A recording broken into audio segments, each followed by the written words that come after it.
اب تمہیدیہ قصیدہ کیا ہے؟ تمہیدیہ قصیدہ وہ ہے جس میں پہلے تمہید باندھی جائے اور پھر مدعا بیان کیا جائے۔ تو تمہید کیا ہوتا ہے؟ یہ تمہید کیا ہے؟ تشبیب یا نصیب بھی کہلاتی ہے، یعنی تمہید باندھا جاتا ہے، اس میں کیا ہوتا ہے؟ بہار و خزاں کا ذکر کیا جاتا ہے، حسن عشق کی باتیں کی جاتی ہے یا نصیحت کی باتیں کی جاتی ہے، ان سب مضامین پر کیا ہے؟ یہ مشتمل ہوتی ہے۔ تو اس رعایت سے کیا ہے؟ قصیدہ کو بہاریہ کہا جاتا ہے، جہاں جس قصیدے کے شروع میں بہار و خزاں کا ذکر کیا جاتا ہے تو اسے بہاریہ قصیدہ کہا جاتا ہے، اور جس قصیدے کے شروعات میں جس میں تمہید باندھی جاتی ہے، جس میں حسن عشق کی باتیں کی جاتی ہیں، تو اسے عشقیہ قصیدہ کہا جاتا ہے۔ آئیے اب دیکھتے ہیں قصیدے کے اجزائے ترکیبی۔ اب قصیدے کے اجزائے ترکیبی کیا ہیں؟ نہ صرف اردو بلکہ عربی اور فارسی میں بھی تمہیدیہ قصائد کا رواج رہا ہے، یعنی قصیدہ نگار مدح یا ہجو کرنے سے پہلے تمہید باندھتا ہے، پھر اصل موضوع پر آتا ہے۔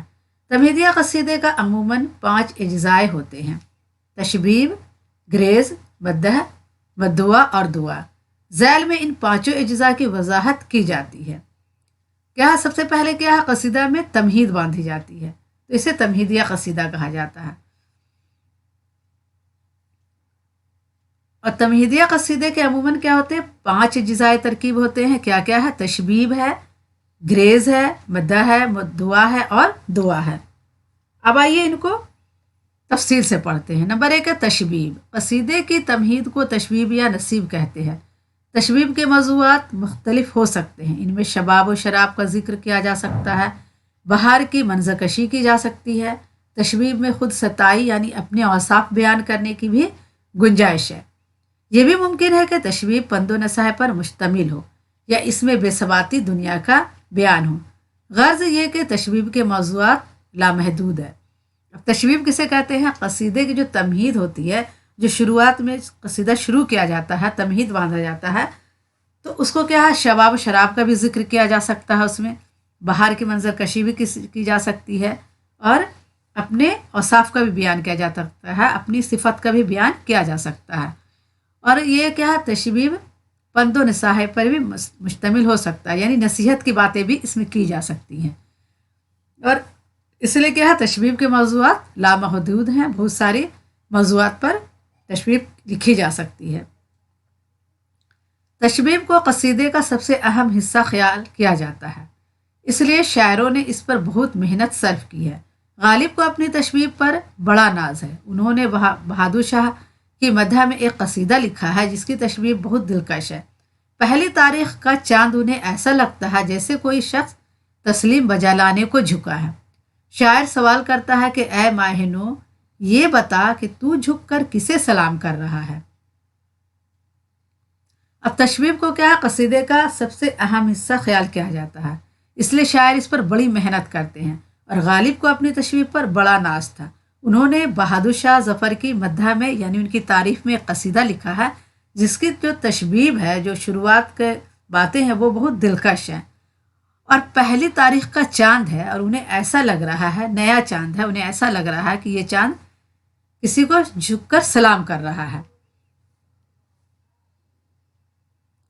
اور شاعر سوال کرتا ہے کہ اے ماہ نو، یہ بتا کہ تو جھک کر کسے سلام کر رہا ہے۔ تو اب دیکھیے کس طرح انہوں نے لکھا ہے۔ ہاں ماہ نو، سنے ہم اس کا نام جس کو تو جھک کر رہا ہے سلام۔ یہ اس کا کیا تھا؟ مثال ہے اس کا یہ۔ ہاں ماہ نو، سنے ہم اس کا نام جس کو تو جھک کر رہا ہے سلام۔ اب آئیے دوسرا پڑھتے ہیں، گریز کیا ہے؟ تشبیب کے بعد شاعر مدح کی تعریف قدم بڑھاتا ہے۔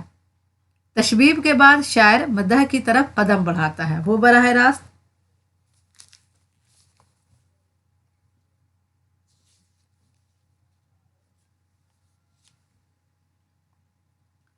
مدح شروع نہیں کرتا بلکہ بات سے بات پیدا کرتا ہے۔ اگر مدح کی طرف آتا ہے تو اس بات سے بات پیدا کرنے کو گریز کہتے ہیں۔ اب جب شروع میں تمہید بن جاتی ہے، جب تشبیب نصیب لکھا جاتا ہے، تو اس کے بعد کیا ہے؟ اس کی مدح کی طرف آتا ہے، تعریف کی طرف آتا ہے، لیکن تعریف کرنے سے پہلے اس کو کیا ہے؟ بات سے بات پیدا کیا جاتا ہے، اس کو کڑی سے کڑی ملانا کہتے ہیں، کرتے ہیں۔ تو غالب کے قصیدے سے تشبیب کی جو مثال اوپر پیش کی جا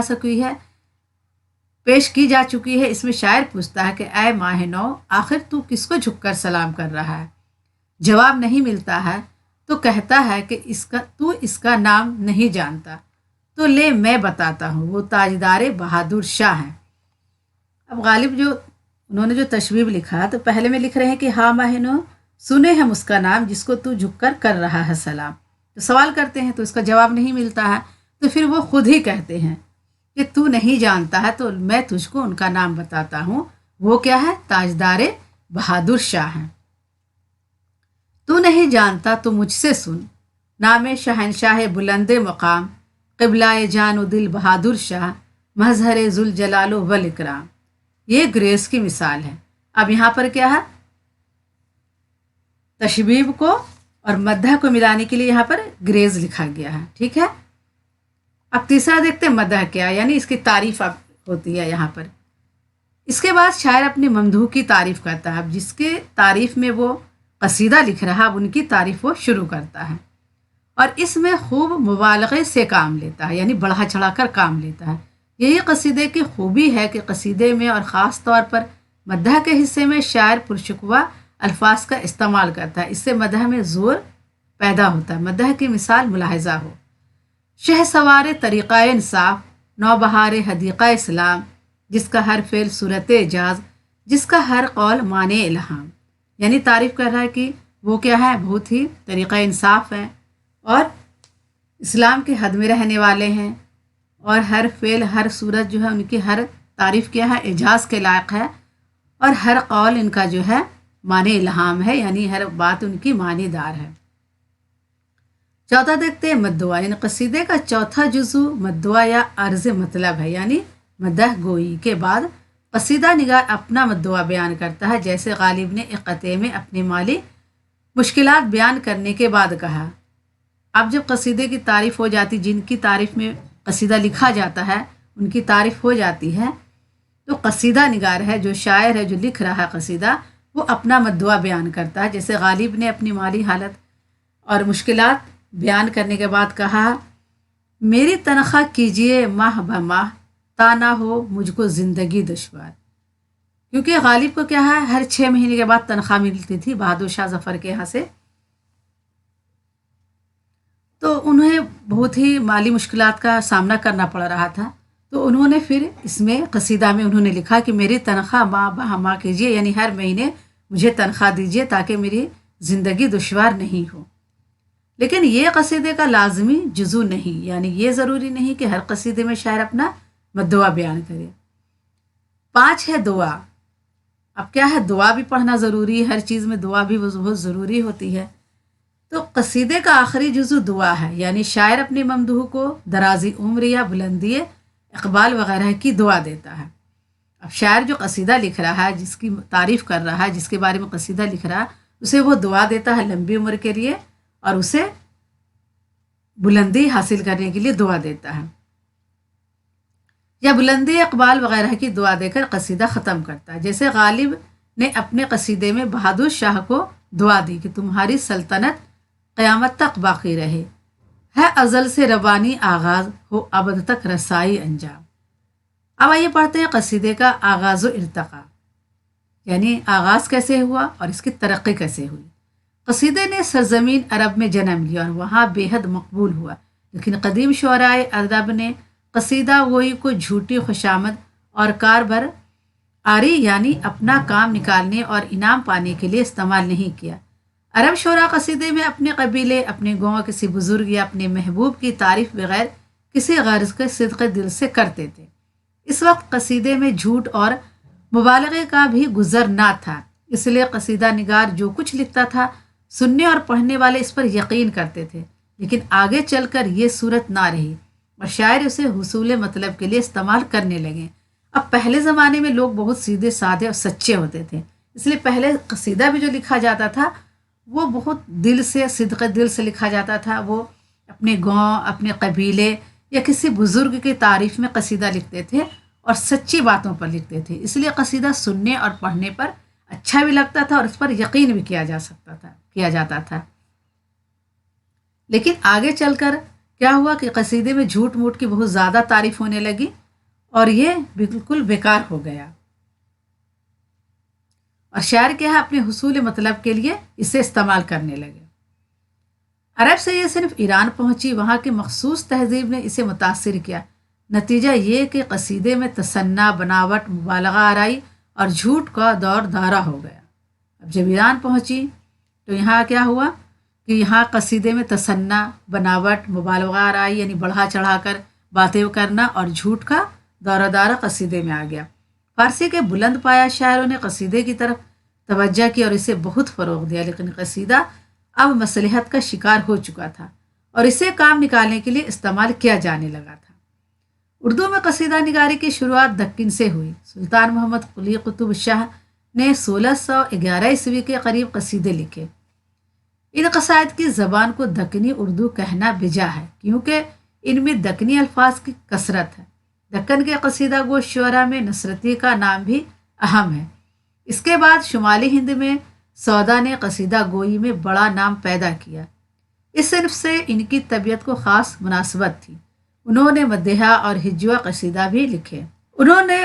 اور ہجوہ قصائد بھی لکھے اور شہر آشوب بھی کہے۔